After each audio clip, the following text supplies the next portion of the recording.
Welcome, dear friends, to Cardiac Radio at 11 p.m., nourishing our souls with one more spirit of truth. This book that brings to us the soothing truth, the confirmation of the pathway to happiness. The truth sets us free, free from ignorance, free from mistakes. And Spiritism comes to us through the Spirit of Truth. Chico, Xavier, and Waldo Vieira, two mediums in Brazil at the time, brought messages from the beyond, renowned spirits. Dr. Bezerra de Menezes, André Luiz, Emênio Meimei, Professor Eurípides Barçanufo, Hilário Silva, Anália Franco, Manuel Quintão, and many others. Today, André Luiz. André Luiz, the spirit doctor who comes here, smiling, embracing us, bringing therapy for our minds and hearts. The author of the book, No Solar. André Luiz comes to us to talk about things we say every day. Are there sentences that you say every day that you think you should rephrase? Yes, because Spiritism comes and changes the way we speak. Yeah, like bad words, right? Complaining, cussing, changes everything. Today, André Luiz, before we share what he wrote, he inspired himself in chapter 11, item 7 of the Gospel according to Spiritism by Allan Kardec. This chapter is about loving one's neighbor as oneself. And he comes to talk about give Caesar what is Caesar's. And Kardec said in one paragraph, this maxim, rendered unto Caesar what is Caesar's, should not be understood in a restrictive and absolute manner. Like all Jesus' teachings, it is a general principle summed up in a practical and usual form and is deduced from a particular circumstance. This principle is a consequence of the one that suggests acting towards others as we would want them to act towards us. It condemns all physical and moral harm caused to others and any violation of their interests. It prescribes respect for others' rights, just as each one desires his or her own rights to be respected. It extends to the fulfillment of duties towards family, society, authorities, as well as individuals. Do to others what we'd like to receive. And André Luiz to us today, he teaches us to rephrase our words. He begins by saying, are you ready? I am asking you, are you ready? Are we ready together? Yes, yes, we're ready. What does André Luiz says? He's an educator now. He's saying, wherever you go, do not say, I hate this place. Each person lives in the land of their creditors. How many of us are born in a certain country or in a certain state or in a certain city, move somewhere else, and then we start complaining about the place as if we're victims of it? Nothing happens with us without God's consent. Read the book 2,000 years ago. We'll see that everything has a reason. Why those people, like 50 years later, why those people get together and they experience what they experienced previous lives. I hate this place. No, no, no. That's a sentence, we cut it out. By the way, hatred and even the saying I hate should not be said in any way by any of us. because we have already embraced the good news. How are we going to hate when we have so much love to feel for humanity, for ourselves? When we have the joy of living, there's no space for, I hate this food. I hate. So let us educate ourselves. Today, Andre Luiz is teaching us to speak with peace, to speak with coherence, to speak with love, to speak with compassion. Now, another scenario. He says, when you hear the unfortunate phrase, do not shout, it's an insult. Somebody else's invigilance call for our greater vigilance. He's talking about first, do not react. Let us not react to what people are saying. If they say something, it's just an alert for us to be grounded, to stay at peace. Some people say, if they tell me this, I'll say that. If they, and we're defensive. That's so sad. People can say whatever they like, whenever they like, however they like. It's their problem, as Mother Teresa says in a beautiful prayer. At the end of the day, it's between God and them, as it will be between God and us. Andre Luiz then brings another message. Going through maturity, do not lament, saying, I am tired.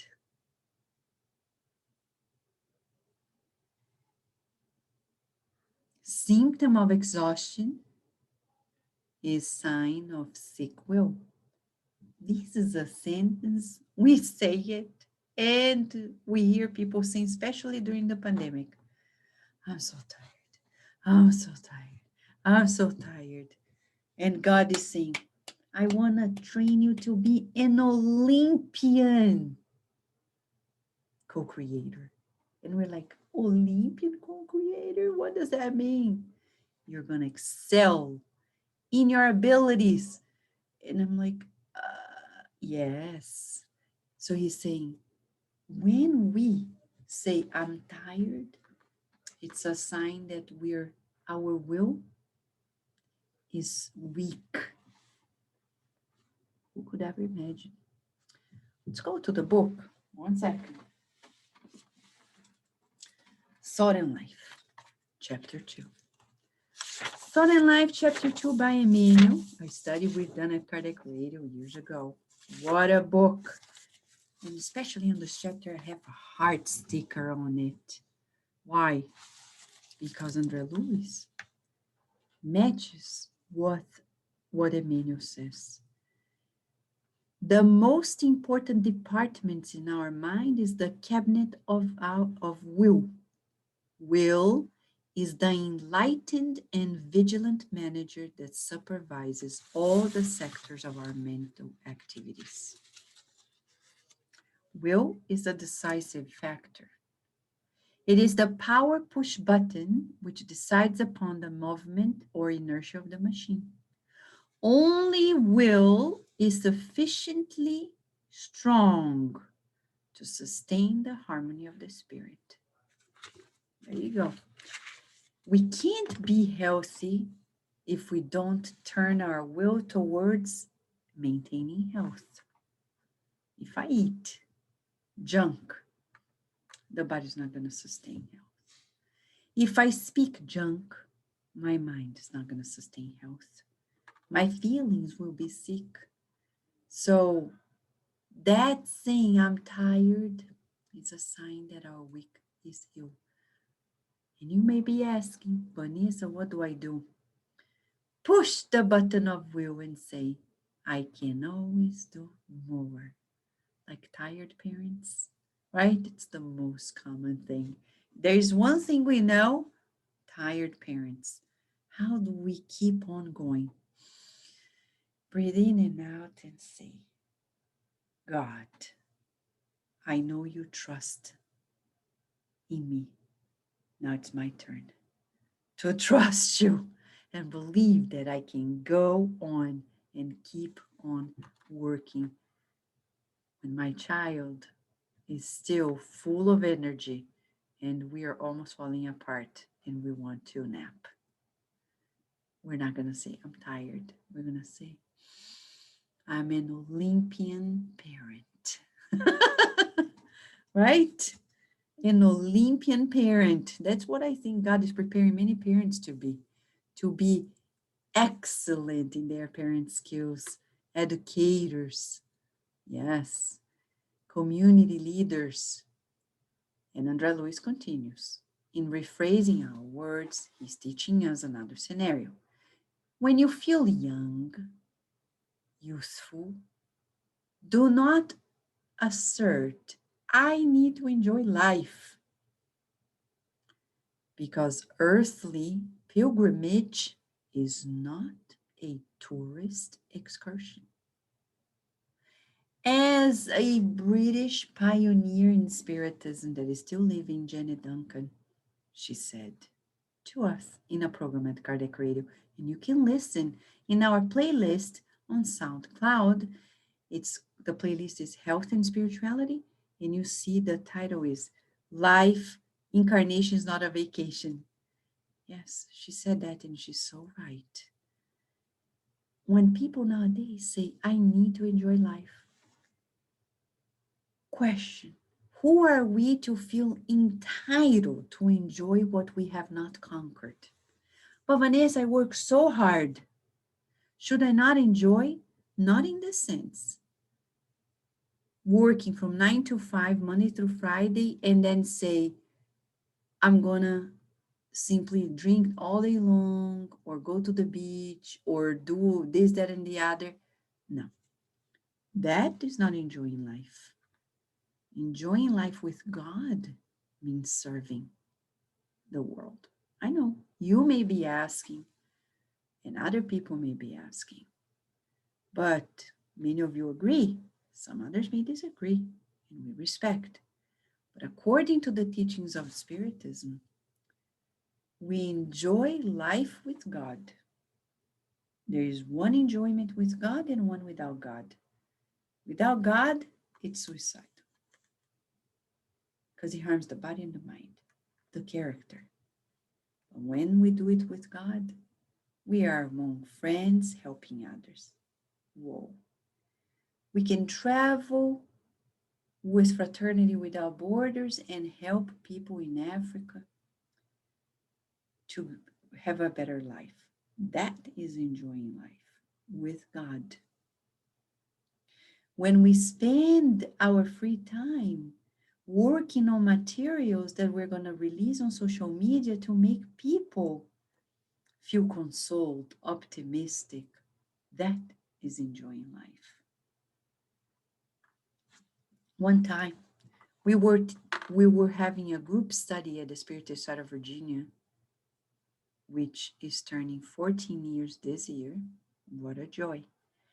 And the Spiritist Society of Virginia, at the very beginning, we were in a study group, and we were talking about the evolution of spirit, hierarchy, and then one member at the time asked, well, Vanessa, what kind of joy are going to people feel when they are so dutiful? The glory of serving, the glory of loving, you know, that inner feeling. When we experience it, we never forget and we want to repeat it, right? You feel it, I feel it, we feel it. Life is not a vacation. We can't teach our children and say to our children, yeah, go enjoy life, enjoy. André Luiz saying, no, no, no, no. Don't teach your children that. They are not reborn to enjoy life. They are born to enjoy life with God, meaning fulfilling their duties before God. Oh, but that's so boring, Vanessa. Well, but that's life. If it's boring, it's a sign that we're not very evolved. Because when we're evolved, says Leon Denis in chapter 43 of the book After Death, duty. The more we evolve, the more we enjoy being dutiful before God. Then, in front of your indebted friend, do not threaten your friend. Pay me, it's now or never. When someone is compromised, tomorrow may be our turn. Being merciful. How often we want to be forgiven, be merciful, and then at the end of the day, we are unmerciful. And Jesus said, our conscience does not free us. He goes on and tells us that before somebody who is a subordinate, do not demand, do this. Unkindness at work is ridiculous dictatorship. But parents do this too. How many parents abuse their power of authority, not by correcting their children, but by being despotic, authoritarian, cruel, almost as dictators. I am your mom. I'm telling you, do this. Say, I'm your mom. And God allows me to say, it's important that you do that. It's very different. He says that unkindness at work is ridiculous dictatorship. Silly, because only God has power. And then before the patient, do not exclaim, poor thing. Inattentive compassion is indirect cruelty. You know when sometimes you look people who are sick and you feel greater than them? Yes, there are people who find friends being sick or family members and they feel so empowered.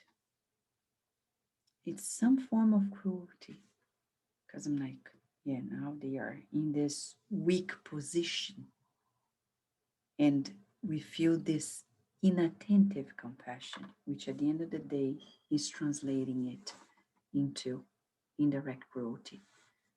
At some point in our lives, we're all going to go through vulnerable states. And it is on us never to feel superior because our day will come. And we don't want to be cruel, directly or indirectly.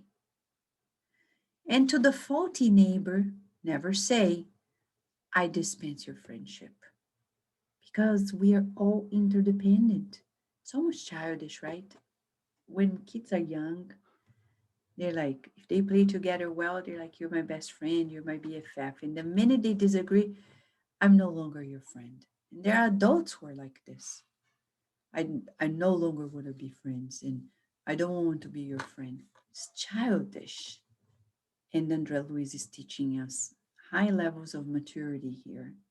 Only Spiritism calibrates our discernment, the prefrontal cortex.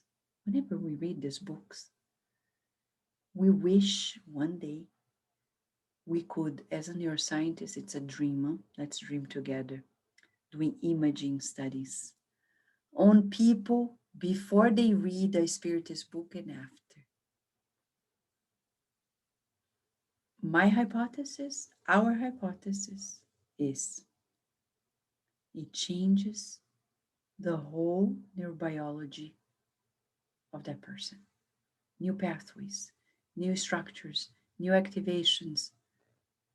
It's impossible to engage into these readings and not feel highly motivated, empowered, optimistic, and willing to partake in the co-creation of a better life for everyone. He continues.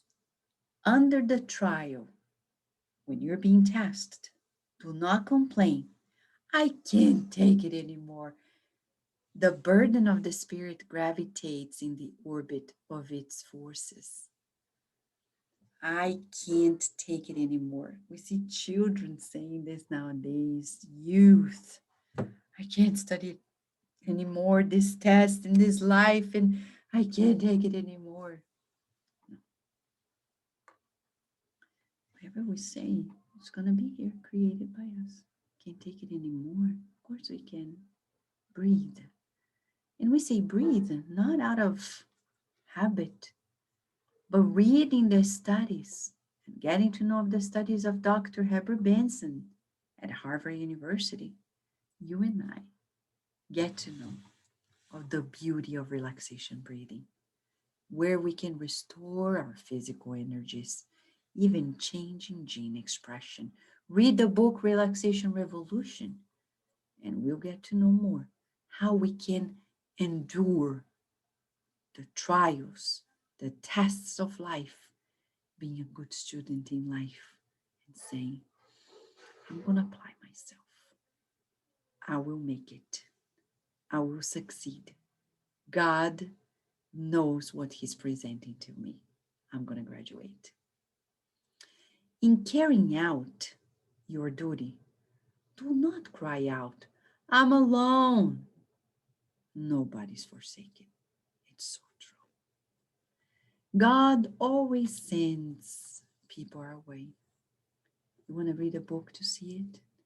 Read the book, 50 Years Later by Emmanuel. In that book, true account, the story of Celia, yes, ancient Rome, we're going to see how she was never forsaken. God always sent her way people who would support her in her mission on earth. Saint Marina, she is a true saint that was mummified basically in Alexandria, now Virginia, Egypt. Yes. Read the book 50 years later. And then Andre Luiz tells us more, two more. When you are presented with disappointment, do not complain. What bad luck. Divine law does not approve unforeseen circumstances. There's no chance in life. We need to take responsibility. If we brought a scenario to us, maybe it's not this life, maybe previous lives we did. So you and I have the opportunity of adjusting ourselves to walk and know how to sow better today to reap tomorrow. Because we sowed what we were sowing in previous lives, it's already past. As Chico Xavier said, we cannot change that, but we can change the present for the future. We can't say we have bad luck. It doesn't exist. There's no good luck or bad luck. There is action and reaction. There is an educational plan for each one of us, tailored so specifically to us that there's no comparison. I know people who open books to read about millionaires, other people's lives. Yeah, you may be inspired by others, but don't think that the journey is going to be the same. Some people say, I'm going to begin my business in a garage, Vanessa, because Bill Gates, Mark Zuckerberg, and Steve Jobs started in a garage. You think the secret is in a garage? No. What is the secret? Hard work. Hard work. None of them. Jeff Bezos didn't create Amazon in a day. He's the richest man now after 30 years of hard work. Of course, brilliant ideas, but these are people who have specific tasks, missions. Why? Only life will tell. I cannot aim at being like someone, but like Jesus. Unless we're aiming at emulating somebody in virtues. Oh, Vanessa, I wish I could be as charismatic as this person. Beautiful. Because that's why we're here together, to encourage each other to being better, but not materially, because that's named envy, spite sometimes. We have to be careful. Finally, Andre Luiz says, In the face of the ideal, do not regret. Nobody helps me. In Spiritism, we have personal responsibility with Christ. We cannot expect that others are going to do with us anything. We do things, people come along, great. They don't, we keep doing it. Others will come and we go along and on because it's between Christ and us, the governance of the planet. What is the exercise for the next 24 hours? What is the exercise? The exercise is to choose one of the sentences and rephrase and say, instead of saying, I'm tired, I'm alone, can't take it anymore, I'm going to say, I am an Olympian child of God. Put your head in your heart. Let's practice throughout the day. I am an Olympian child of God in the sense of like believing in divine potentialities we have in us that are not discovered, but God knows. All right. Thank you, friends, for being here with us at Cardiac Radio, rephrasing words taught by Andrea Luiz. Let us be grateful for this and meet again tomorrow, God willing. Thank you, friends.